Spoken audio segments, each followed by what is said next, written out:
Good morning everyone, कैसे हैं आप सभी लोग। मैं मधुर कश्यप आपके सामने आज फिर कुछ मैथ्स के टिप्स और ट्रिक्स लेके आया हूं। पिछले कुछ वीडियोस में मेरे को कुछ कमेंट मिले, मेरे कुछ स्टूडेंट्स हैं और कुछ जो मुझे चाहने वाले, उन्होंने कहा कि सर मैथ्स के कुछ बेसिक्स भी लीजिए, ट्रिक्स बहुत अच्छी लगी, मज़ा आया। तो अब आपकी बात को रखते हुए मैंने सोचा कि चलो कुछ बेसिक लेके चलते हैं मैथ्स के, ऐसे कंसेप्ट जहाँ पे बच्चा अटक जाता है। हम सब कुछ जानते हैं, बड़ी कोचिंग में जाते हैं, ट्यूशन पढ़ते हैं, स्कूल में जाते हैं, कॉलेज में जाते हैं, लेकिन कोई बेसिक नहीं पढ़ाने को तैयार होता है। सीधे कंसेप्ट उठाता है और पढ़ाना शुरू कर देता है, पर बच्चों को छोटी छोटी समस्याएं बनी रहती हैं। तो उन समस्याओं को दूर करने के लिए मैंने सोचा सबसे पहले जो मैं इक्वेशन सॉल्विंग में आपको सिखाऊंगा। इक्वेशन सॉल्विंग में कई सारे पार्ट्स मुझे बनाने पड़ेंगे, जिसमें तरह तरह की इक्वेशंस लूंगा जो मैं आपको एक्सप्लेन करूंगा।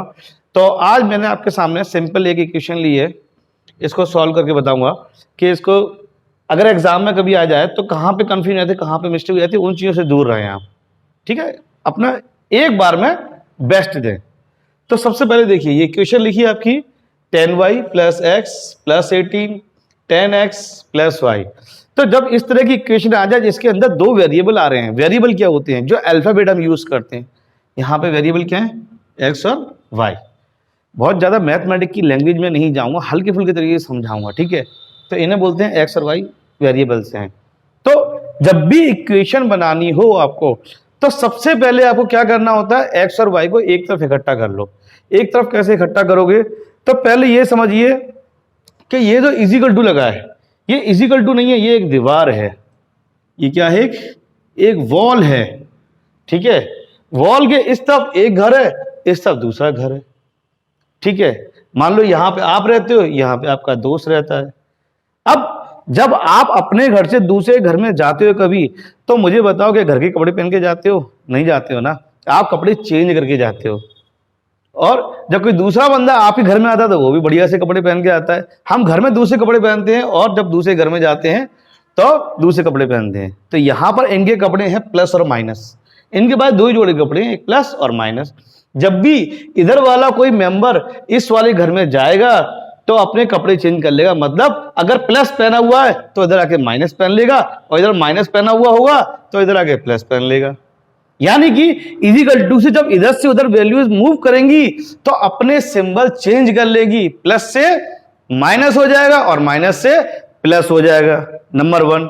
नंबर 2 समझिए इस चीज को कि अगर मान लो मैं 10y को इधर रख देता हूं, ठीक है, 10y को यहां पर रख देता हूं, तो क्या 10y ने घर चेंज किया? वो अपने ही घर में है, दूसरे कमरे में आ गया है, पर वो कपड़े चेंज नहीं करेगा। यानी कि उसका सिंबल वही रहेगा। सिंबल कब चेंज होगा? जब वो इजिकल टू को पार करके दूसरे घर में जाएगा। कई बार इक्वेशंस में होता है कि हमें इधर से उधर वैल्यू ले जाने पड़ती हैं, तो याद रखिए सिंबल कब चेंज होगा, जब इजिकल टू पार करके दूसरे घर में जाएगा कोई वैल्यू, तब वो अपना सिंबल चेंज करेगा, चाहे वो इधर से इधर जाए, चाहे वो इधर से इधर जाए। ठीक है, चलिए इस क्वेश्चन को देखते हैं कैसे सॉल्व होगा इक्वेशन। ये मैं इसको हटा देता हूं थोड़ा सा, तो जिससे आपको कंफ्यूजन ना हो। सबसे पहले मैंने बताया अगर इनको सॉल्व करना तो सेम वेरिएबल वाली वैल्यू एक तरफ इकट्ठी कर लो, एक्स वाली एक तरफ कर लो और वाई वाली एक तरफ कर लो, चाहे जिधर ले जाना पड़े उधर ले जाओ। ठीक है, यहां पे सबसे पहले मेरे पास लिखा हुआ है 10y, 10y एक और एक y इधर दूसरे घर में बैठा हुआ है। जब ये वाला y पार अपने घर छोड़ के दूसरे घर में आएगा तो ये अपने सिंबल चेंज कर लेगा, यानी अपने कपड़े चेंज कर लेगा। इसके पास क्या है, प्लस, और जब ये प्लस है ना, और जब ये इधर आएगा y तो कपड़े चेंज कर लेगा ना, तो कपड़े मतलब अपना सिंबल चेंज कर लेगा, तो प्लस से इधर आके क्या हो जाएगा, माइनस हो जाएगा। यहां पे ओके हो गया बेटा माइनस का y। ठीक, तो हमने ये वाली वैल्यू यूज कर ली बेटा और ये वाली वैल्यू यूज कर ली। अब y की कोई और वैल्यू नहीं है। अब मैं क्या करूंगा, सॉल्व करूंगा x वाली वैल्यूज। यहां पे क्या लिखा है, प्लस का x। ठीक है, इसको मैंने यूज कर लिया, अंडरलाइन कर देता हूं जिससे कि आपको कंफ्यूजन ना हो। अब यहां पर देखिए एक x वाली वैल्यू और इधर है 10x। अब 10x भी जो है अपना घर छोड़ के दूसरे घर में जाएगा, तो वो सिंबल चेंज करेगा ना, प्लस से माइनस या माइनस से प्लस हो जाएगा।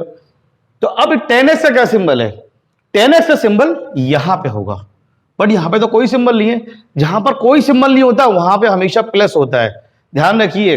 यहाँ पे कोई सिंबल नहीं लगा होता, वो क्या कंसीडर होता है, प्लस कंसीडर होता है। तो जब ये वाली वैल्यू उठ के इस तरफ आएगी तो ये क्या हो जाएगा, माइनस का 10x इजिकल टू, मैंने ऐसे ही बना रख दीजिए, एक्स और वाई एक तरफ इकट्ठे कर लिए। अब जो न्यूमेरिक वैल्यूज है, कांस्टेंट वैल्यूज हैं, आप उनको उठा के दूसरी तरफ फेंक दीजिए, एक तरफ कर दीजिए। तो 18 इधर कैसा है, प्लस का है ना। अब ये अपना घर छोड़ के दूसरे घर में जाएगा तो कैसा हो जाएगा, ये प्लस का है तो जाके माइनस का 18 हो जाएगा। इस तरह की फॉर्मेशन करने के बाद आप क्वेश्चन को सॉल्व करने में आसानी होगी, क्योंकि एक्स वाली एक साथ लिखी हुई है, वाई वाली एक साथ लिखी हुई है। ठीक है, अब देखिए यहां पे लिखा है 10y माइनस वाई, तो इसका कोई सिंबल नहीं तो प्लस माना जाएगा। 10y माइनस वाई कितना हो गया बेटा, 9y। ठीक है, 10y में से y गया तो बचेगा 9y। ठीक, यहां पे क्या है, x माइनस 10x। x मतलब जब कोई नंबर नहीं लिखा, जैसे ऐसा होता है, देखो समझो, अगर 2x है तो 2 लिख रहे हैं, अगर 4x है तो बेटा 4x लिख रहे हैं, अगर 1x है तो ऐसे होना चाहिए। पर हम 1x को 1x नहीं लिखते, हम सिर्फ क्या लिखते हैं, हम इसे हटा के सिर्फ लिखते हैं x। तो इस बात को याद रखिएगा, ये कितना है, ये 1x होता है, यानी कि x। अब यहां पे ये 1x है। ठीक है, प्लस माइनस माइनस, तो 10 में से 1 जाएगा तो कितना बचेगा, 9 बचेगा, 9x। अब बड़े का सिंबल आ गया, इन दो में से बड़ा कौन सा है, 9। 10 का सिंबल आ गया माइनस, इधर वाली वैल्यू है इजिकल टू, आपने उतार दिया, ये इक्वेशन बन गई। अब एक इक्वेशन में एक खास बात होती है, अगर सभी एलिमेंट्स किसी एक नंबर से डिवाइड हो रहे हैं तो उसे काट के आप आसान कर सकते हो। सभी एलिमेंट्स किसी एक नंबर से डिवाइड हो रहे हो तो उन्हें आप काट सकते हो। गौर से देखो, एक येरा टर्म, एक टर्म येरा, एक टर्म येरा, क्या ये सभी किसी एक नंबर से डिवाइड हो सकते हैं, ये 9 से हो सकते हैं। तो 9 वन जा 9, 9 वन जा 9 और 9 टू जा 18। तो अब देखो ये इक्वेशन क्या बनी, ये 1y है तो 1y तो नहीं लिखूंगा ना, मैंने बताया 1y को क्या लिखेंगे, y लिखेंगे। यहां लिखा मैंने y, इधर 1x तो फिर हम लिखेंगे x बराबर माइनस का 2। ये सॉल्व नहीं की जा सकती है अभी। इसको सॉल्व करने के लिए मुझे एक इक्वेशन और चाहिए, क्योंकि मैथ्स का नियम होता है जब दो वेरिएबल होती हैं आपके पास, वेरिएबल फिर याद दिला दूं x और y, तो मुझे कम से कम 2 इक्वेशन चाहिए उस क्वेश्चन को सॉल्व करने के लिए। ठीक है, मेरे को यहां पर्पज सिर्फ आपको इक्वेशन सॉल्व करना सिखाना है। ठीक है, ये आपके समझ में आ गया। अब सिमिलर में एक क्वेश्चन और ले रहा हूं, देखिए उसे अच्छे से समझिए, और फिर भी कोई कंफ्यूजन हो तो मुझे बताइएगा। तो चलिए दूसरा क्वेश्चन देखते हैं। ये मैंने इक्वेशन लिख रखी है, कोशिश करूंगा सारे पॉइंट्स आपको क्लियर कर दूं इस तरह की सिंपल इक्वेशन में। ठीक है, इसे बोलते हैं लीनियर इक्वेशन। ठीक, सबसे पहले काम मैंने क्या बताया था आपको, जहां पे इजिकल टू लगा है वहां पे एक लाइन ड्रॉ कर लो, सिर्फ समझने के लिए। ये मैं अभी आपको समझने के लिए करा रहा हूं, ये आप मन मन में कर लेना, एक आध क्वेश्चन में शुरू में कर लेना, जब क्वेश्चन समझ में आया तो मन मन में कर लेना। अब इजिकल टू के बीच में एक लाइन करने के बाद पता लगी ये एक घर है और ये दूसरा घर है। याद रखना, एक घर से दूसरे घर में जाओगे तो कपड़े चेंज करोगे, अपने घर में कपड़े चेंज कोई नहीं करता है। ठीक है, तो नंबर जब या कोई वेरिएबल एक घर से दूसरे घर जाएगा तो प्लस से माइनस या माइनस से प्लस हो जाएगा, लेकिन अगर अपने ही घर में घूम रहा है इधर से उधर तो उसका सिंबल चेंज नहीं होगा। ठीक है, अब इसे फोकस करिए चीज को। सबसे पहले इधर लिखा हुआ 10y, मैंने लिख लिया 10y। अब y वाले नंबर जितने भी हैं इकट्ठे कर लो एक तरफ।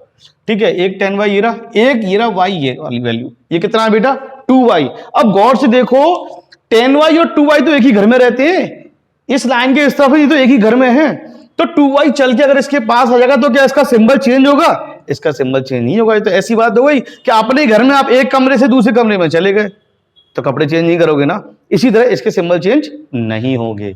तो बेटा ये जो 2y है प्लस का 2y इधर बन जाएगा, और y वाली वैल्यू किधर है, ये रही। अब ये वाली जो y है ये कैसी है, ये दूसरे घर की है। अब यहां से जब आएगी y तो एक घर चेंज करेगी, एक घर चेंज करेगी तो अपने कपड़े चेंज करके आएगी, प्लस से माइनस, माइनस से प्लस। यहां पे y कैसा है, ये प्लस का y है, इस तरफ आएगा तो बेटा कैसा हो जाएगा, माइनस का y। ठीक, तो y वाली वैल्यू सॉल्व हो गई। अब देखते हैं x वाली। x वाली एक ये है बेटा, प्लस का x लिख लिया, और अब इधर कोई x वाली निकली, इधर है ये वाला जो 4x है, ये दूसरे घर का है। जब इस वाले घर से ये इस वाले घर में चल के आएगा तो सिंबल चेंज करेगा, इसके आगे कोई सिंबल नहीं, तो मैंने बताया था क्या काउंट करते हैं, उसे प्लस काउंट करते हैं। तो जब ये इधर चल के आएगा तो बेटा क्या हो जाएगा, माइनस का 4x is equal to. Numbers को कोशिश करा करो दूसरी साइड में डाल दो, एक तरफ वेरिएबल इकट्ठे कर लो और एक तरफ नंबर। अब इस तरफ नंबर देखेंगे तो इधर सब चले गए, ट्रांसफर हो गए, इधर कौन रह गया, अकेला 3 रह गया। 3 यहां से इधर आ गया, बस इसने कमरा चेंज किया है तो इसलिए इसका सिंबल चेंज नहीं होगा। इसके आगे प्लस था, मैंने यहां पे कोई सिंबल नहीं लगाया, तो ये चीज अंडरस्टूड है कि इसके आगे प्लस का सिंबल है, ठीक है। अब यहां पे क्या लिखा है, ये 4, बच्चा तो ये रह गया ना, देखो ये भी हमने यूज कर लिया, यही रह गया केवल अकेला 4। अब 4 जब अपना घर छोड़ के दूसरे घर में जाएगा तो अपने सिंबल चेंज करेगा ये, तो +4 से उधर जाके बेटा कैसा हो जाएगा, -4, ठीक। अब इन्हें सॉल्व करना आसान है, ये देखो ये y वाली वैल्यूज है, इनको सॉल्व करते हैं बेटा। 10y और 2y 12y, 12y में से 1y गया बेटा, देखो कोई नंबर नहीं है तो 1y मानेंगे इसे हम, तो 12y में से 1y गया तो कितना बचा, 11y, ये आ गया बेटा 11y। प्लस का x मतलब 1x, प्लस का x और माइनस का 4x, प्लस माइनस माइनस, तो 4 में से 1 जाएगा तो 3x बचेगा बेटा, और सिंबल किसका आएगा, बड़े वाला, बड़ा कौन सा, 4 का सिंबल माइनस, तो बेटा यहां माइनस आ जाएगा, इजिकल टू। अब यहां पर 3 - 4, इसके आगे कोई सिंबल नहीं है, प्लस प्लस माइनस माइनस, 4 में 3 गया तो बेटा 1 बचा, बड़ा सिंबल, बड़े मतलब सिंबल जो है बड़े का आएगा तो इधर माइनस आ गया, ये इक्वेशन आ गई। इन इक्वेशंस को आगे चल के सॉल्व करना पड़ता, इक्वेशन और भी आती हैं आपके सामने, क्वाड्रिक इक्वेशन आ जाएगी, क्यूबिक इक्वेशन आ जाएगी, फ्रैक्शनल इक्वेशन आ जाएगी, डेसिमल इक्वेशन आ जाएगी, मैं और भी बहुत सारी इक्वेशन बताऊंगा। अभी फिलहाल मैंने आज एक सिंपल लीनियर इक्वेशन को समझने की कोशिश करी है कि उनके एडजस्टमेंट जब करना हो, एक बड़ी इक्वेशन को छोटा इक्वेशन बनाना हो तो कैसे करेंगे। आज की वीडियो में इतनी समझाऊंगा, अगले वीडियो में आपको और आगे लेके चलूंगा और इन्हीं इक्वेशंस को आगे सॉल्व करके बताऊंगा कि एक्स और वाई की वैल्यू कैसे निकालते हैं। लेकिन उससे पहले आपका सबसे जरूरी काम क्या है, मेरे चैनल को सब्सक्राइब करिए, लाइक करिए और शेयर करिए, क्योंकि नॉलेज कभी शेयर करने से कम नहीं होती है, जितना चाहोगे उतनी बढ़ेगी। और दूसरों को समझाओ और सीखो दूसरों से, तभी तो जीवन जीने का मजा है। Take care of you, have a nice day everybody.